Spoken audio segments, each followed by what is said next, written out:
All right. So my name's Giselle. I'm the account executive for the Orange County Diabetes Collaborative, and uh, ooh, this is our final campaign presentation. And this is Molly, Cam, Julian, and Victor, and we're the team that brought this all together. So I'm going to start off with a little background, although we already know this kind of from our proposal. Our initial point of contact was Barry Ross, and then it got passed over to Cecilia Bustamante Pixa. And a quote that we took from Barry from the beginning of the semester was, "A collaborative of not-for-profit and government organizations working to reduce the prevalence of diabetes in Orange County." And that's just how he kind of, that's his own definition for OCDC. And then it's also a work group under the Healthcare Agency of Orange County dedicated to preventing diabetes and just bringing about awareness as well for the community. And then some points of attack that we really wanted to hone in on were their website and social media presence. Okay, I'm going to talk to you guys a little bit about the SWOT analysis that we did, just to define the SWOT analysis a little bit for you guys. A SWOT analysis is the internal strengths and weaknesses, or the external threats and opportunities that a company faces when they are trying to be as efficient as possible and really get down to the nitty-gritty of what isn't working and what is working. So some of the strengths that we saw were the fact that it's the only diabetes nonprofit in Orange County. It's a blank canvas. They have no social media, no website even built up. So this was a great opportunity to build a solid foundation for them. And so some of the weaknesses for that would be the fact that the public doesn't really know a lot about the resources for diabetics in Orange County. It's kind of like swept under the rug a little bit. So that was a key focus going into our campaign, is to stress awareness. Some people can see this as a negative, the fact that we are in the beginning stages, so it's kind of hard to get the ball rolling when you're starting from ground zero. So that was definitely something that we had to consider. And then the fact that the website doesn't really promote a quality user experience. It's very complicated. If you're our target demographic and you're on the older end of the spectrum, it's going to be kind of hard for you to navigate a page with a bunch of stuff all over it when you grew up in a time period where that stuff wasn't even relevant. So that was an important aspect of the SWOT analysis and our findings. And then some of the threats, the fact that the demographic is predominantly Hispanic and Asian, and they have like one of the higher prevalences of obesity, which is can be an early sign for diabetics.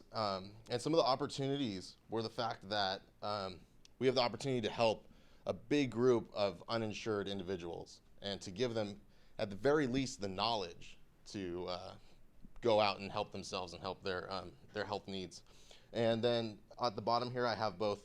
It can be viewed as a positive and a negative, similar with the beginning stages.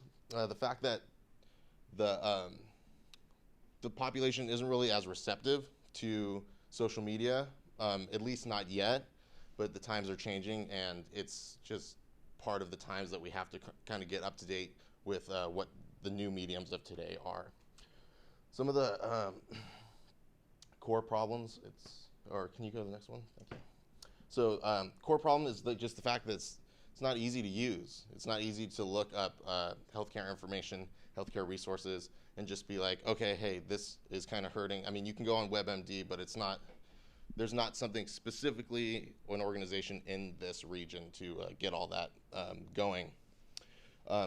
So we wanted to make sure that it's more simple and it's more purposeful. Every page, every button on that website has a purpose, and it's going to take you right to the immediate information you need. Some of the things too about pre-diabetics and people living with diabetes is that there's this subtle lack of awareness or depression. A lot of people have depression who are dealing with diabetes. So to try and find content and a way to make it interesting, fun, engaging was a big priority. We need to make this fun. We need to make it a part of everybody's lives. That's how you build followers. You got to make sure that when they wake up in the morning, they're like, oh, I want to go see that funny picture that OCDC posted, or whatever that thing is, because that's a value, and that's how you get people emotionally invested. So we just wanted it to be the one-stop shop for all things diabetes information and that kind of stuff in Orange County. All right, my name is Julian, and I'll be going over the key audiences, publics, and messages. So during the extensive research that our team conducted, we actually found out that the two age demographics that are impacted by diabetes in the Orange County community the most are the ages between 45 and 64, but more importantly, the age 65 and up. In terms of the ethnic demographics, as mentioned before, the Asian and Latino communities are the ones that are impacted the most. And this graph in the middle explains that since from 2005 all the way up until now, the diabetes rate in Orange County has been going up, and it's actually at an all-time high right now. So if you could just go to the next slide. So I'll be for this slide, I'll be kind of talking about the messages that we were aiming to put out there, or that we plan to put out there. So ultimately, we really aim to provide our target demographic, the confidence they need in order to bounce back from the grief that comes along with this illness, because it's, people who are diagnosed with diabetes aren't just the ones who are affected by this. It's people that surround them. It's their friends, it's their families, their peers, and their colleagues. And so these web graphics that were designed on Adobe Spark kind of, they all kind of have this all-encompassing idea of that, we're here for you, you're not alone, you don't have to do this by yourself. There's other people who are affected by the same illness that you are. So that's why that's the whole, idea behind the Orange County Diabetes Collaborative. And it's you can go back. What's cool about these little web graphics is that, we kind of kept the same, Cal State Fullerton branding color palette with the whole orange and blue. This one right here, there is gray and blue because the actual diabetes awareness ribbon is gray and blue with a little drop of blood to the left. So these graphics kind of, inform viewers that, if you're looking for just diabetes support page, or how about just learning some prevention tips, go on our Facebook page and, check out our website. Those are some call to actions right there. Am I right? And for chapter 3, this is going to be kind of a culmination between the organizational framework we did and the strategy behind our campaign. So we decided to go with the adapted structuration theory, one of the many communication theories, and it states that groups and organizations create rules and resources which are defined as structures. These structures from social systems which develop a life of their own. The quality of the structure affects decision making, and decisions also affect the structure. Below is kind of a little diagram that explains the theory a little more in detail, but to simplify this, we wanted to set up a strategic foundation for the OCDC so that they'll have the knowledge and tools to be able to maintain and carry out the strategic layout that we have laid out for them. We planned on establishing a very strong social media aspect by creating and following a set plan for their strategy. We have a calendar, informational material, links to trusted and informative websites.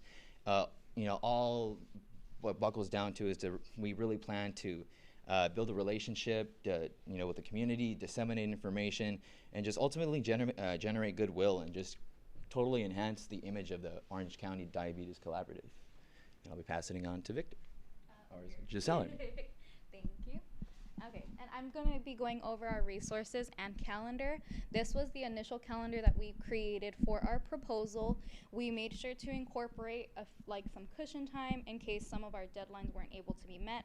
Since this was basically establishing the foundation for the website, the social media, the internship plan we decided to incorporate, we kind of had to come up with all of our own deadlines. We weren't necessarily given specific deadlines except for the Orange County Diabetes Collaborative board meetings. We had one initial board meeting in the beginning of March, and then our last board meeting was actually last Friday on the 10th. And then other than that, we've pretty much stayed true to the majority of our deadlines. The only kind of blip that we had was our social media posting calendar. So we had planned on beginning to post to social media at the beginning of April, around April 8th. So we got together all of our content, all of the basically strategies behind it, all the research, and once we submitted the post for approval, we actually basically not necessarily got declined, but kind of got postponed to get approved until the board meeting last Friday. So we just kind of had to basically go off of that and fix the calendar that we had originally scheduled for the postings. And at the time, it was kind of discouraging just because it felt like we put all of this work and didn't necessarily get to do anything with it. But I think for the majority of our team, we actually felt really enlightened and a lot better about it after we had the meeting with the board, because they actually liked a lot of our ideas and it seemed as though they were really going to carry it out after. And then when it comes to the resources that our team was able to provide for the collaborative were our social media fluency. So although we weren't necessarily able to post to their social media, we were able to develop the platforms for Facebook and Instagram. We actually had our own strategies in getting followers and Facebook likes, and we actually got a lot. I believe Facebook, we got over 100 likes, and then for Instagram, we were able to get a little under 50 followers, and that was without even posting anything. So it's kind of generating a pretty good awareness of the collaborative, especially considering it's the only nonprofit organization in Orange County. But we were also able to contribute our Photoshop, Illustrator, and InDesign skills. We generated a lot of original content, and for example, we developed a mission statement for them, their brand logo, because they didn't even have one, stuff like that. We were also able to bring FunctionFox software in so that we were able to track all of the hours that we put in, the research, billable and unbillable, things like that. And then we were also given access to a lot of the software here. So like the computers here we were able to utilize, a lot of the software online we were able to utilize for free. And that is a really good resource for the collaborative, considering they're a nonprofit, so they don't necessarily have the funds to put forth for that kind of stuff. And then some resources that the client actually provided for us. So during our initial consultation with them, Cecilia gave us a really good example to kind of go off of for our mock-up website. The HoustonDiabetes.org was actually basically like a nonprofit stationed out in Texas, in Houston. And then their website was set up really simple. I think it had like 3 or 4 tabs, everything you can see clearly, and that's exactly what we wanted for the OCDC collaborative. And then we also met, our initial contact was Cecilia, and she was definitely our like front force to talk to. But James Greenbaum, we actually met through the collaborative. He's a member of the collaborative, relatively new as well. But he works directly under the American Diabetes Association, and he's an associate director, and he actually gave us a lot of good advice, a lot of good feedback, and he presented himself as a future resource for if we potentially get an intern for the program, he can be a mentor for them as well. And then Cecilia also, during our initial consultation, provided us just some like analytical statistics just pertaining to specifically diabetes in Orange County. So we did utilize some of that information as well. And then for chapter 5, Victor, I'll take it back. Thank you, Giselle. So basically for chapter 5, we're going to go over our outcomes, basically our deliverables. So up top, I have our 3 goals, our comp plan and branding, our social media and internship. So for the branding, we had 3 possible logos that we created through Photoshop, and we ended up choosing one. We also created a mission statement because, like I said, they're a fairly new organization, and we kind of wanted to create an identity for themselves. We also created a web design mock-up and website navigation framework. They had initially wanted us to create a website ourselves, but since we're like limited on time and resources, we thought this was a better alternative. For social media, we created their Instagram and Facebook accounts. Bulk content was also sourced through different channels, and we also created individual content, unique content. We also created a weekly posting schedule with times and dates that they can easily follow. Just plug and play our content into like those social media outlets. For our internship, we also created the description. So that's pretty much like their call to action of what they need, like who they need, their qualifications. And we also created an account with the CSUF Career Center that they can utilize. They can get like CSUF students in the future, and once you create the account, you can use it over and over again. Basically, our outcome is we want the foundation to move forward. It's created in a framework for them to establish themselves as a premier center for diabetes resources in Orange County. next slide, we're going to show, this is one of our examples for our deliverables. It's the website design mockup. We kind of base it off the HoustonDiabetes.org mockup as well. So we just have 3 tabs: about us, prevention and diabetes, living with diabetes, and self-care tips, which make it as easy as possible. A video can also be included because nowadays a lot of things are visual. A lifestyle tip of the day, and also a healthy recipe at the bottom. Just something easy that you can update weekly or monthly basis. And then we also created a website navigation. This is something that a future web developer could use, get an idea of what to include. So next slide. I'll pass it over to Cameron. So our social media plan, the media accounts created for Facebook and Instagram, I feel like we were very lucky that we were able to get the handle that we wanted. So OC Diabetes wasn't taken. So I felt like that was a big win, especially when you're talking about domain names and other things and ease of use. You just want to be able to immediately and inherently think and go to that account. And we scheduled out content for basically the next 3 months, and I feel like that was a big benefit to them, especially. It can be so hard to start just posting, let alone actually do it on a consistent basis to get people to be more engaged with your stuff. So I think that plan was huge in the grand scheme of them increasing their engagement and that kind of stuff. I think having that, and even for the intern that comes in next semester, it's already laid out. So now it's just, hey, get it posted at the times. And a lot of the information too was very ambiguous. It didn't need to be relevant to a specific thing happening in that day. So that's really good for when you're talking about scheduling out content that isn't contingent on a time frame. Then you can really play around with how you engage with your audience. And so the actual 5 categories that we came up with to divide all this content up was the awareness, prevention tips, health benefits. So this is just for overall diabetes and wellness, and the emotional appeal, which would be to create a sense of affiliation, let people know that they're not alone in this disease, and have a ability to kind of really connect, through this illness. And then health recipes. If you're dealing with an illness and you have to modify your whole diet to stay alive, at least if you have a couple of fun, healthy recipes that interest you, I think that makes your day-to-day life a lot better. Molly's actually going to talk about the last 2 that we have right here.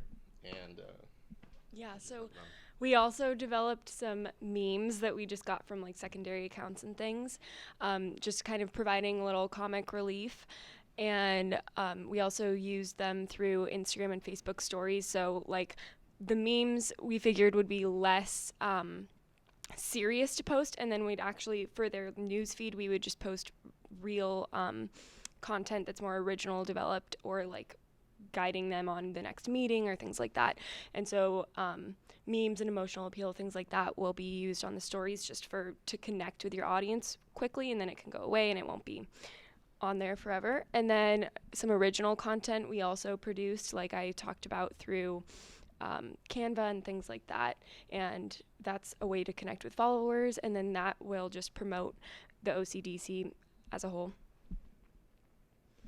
And these are just some examples of our posts and of what we would post. They're examples of the content we developed and that are in the drive for OCDC to access in their next intern and things like that. So this is for the awareness, prevention tips, and health benefits. And then this one is more emotional appeal. Insulin is a human right, things like that. Memes, and then some health recipes. And original content that we developed, like Victor and Julian. And then I'll hand it to Giselle. And then, like I stated a little bit earlier, we did help develop an internship plan for the collaborative. We developed a description as well as created an account specifically using Amber Chitty and the Fullerton page. Basically, we were just seeking a social media intern to help follow through all of the foundation and content that we've already developed, and just furthering research, furthering just trying to get that following, that buzz going as well. And then they would work directly under Cecilia and James. Thanks, Giselle. So basically, to wrap everything up for Chapter 6, our measurement of success. Basically, the way we measure success is how beneficial our deliverables were to the Orange County Diabetes Collaborative. So for comp, plan, and branding, we really wanted to create an identity for themselves, for others to also recognize in the area. Also, with the website design and mockup, that can be used for future web developers to follow through. So that's one less thing that Cecilia would have to worry about because she's not really graphically inclined. For social media, we basically kickstarted it for them to begin engaging online. Like we said before, we weren't able to actually start posting ourselves. It also creates an outward online presence and image. And we actually ended up creating and sourcing 90 plus pieces of content. For the internship, this is also one less thing for Cecilia to do. It's find qualified individuals for the upkeep of social media, as well as it's easy to plug and post not only on the CSUF Career Center, but other places as well. So basically moving forward, we want them to create and update a website. That's their number one goal. What they should do next is a landing page. So after social media, they know where to go and they know what resources they have at hand. And then also find a social media intern to upkeep with everything because they're not going to be able to do it themselves. So that's the end.